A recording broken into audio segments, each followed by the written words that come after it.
Ne, hoću da čujem onu niko, niko, samo sloboda.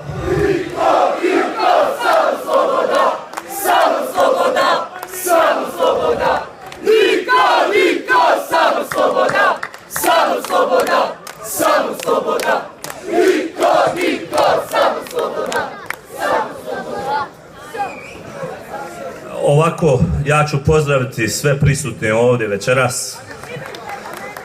Sjetimo se samo prije 2 godine dana kada smo slavili ulazak u Premier ligu i sjećate se da sam tada još rekao da ćemo mi biti neko ko će voditi glavnu riječ u BiH fudbalu i tačno je, evo, godinu dana, 2 godine iza toga, mi smo vodili ove godine glavnu riječ u BiH fudbalu. Ovi momci, Husrev i momci i njegovi saradnici su sigurno vodili glavnu riječ u BiH fudbalu. Ali to ne znači da nećemo i narodne godine voditi glavnu riječ u BiH fudbalu.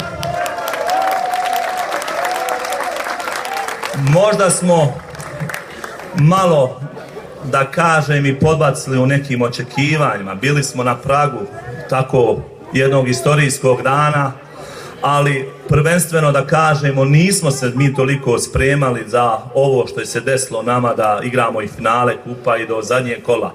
Ali evo, sada smo za jednu takmičarsku sezonu iskusniji i pametniji i nadam se da ćemo sa puno bolje organizovati i da ćemo naredne godine sigurno probati da uspijemo da donesemo jedan od tih trofeja u grad Solin.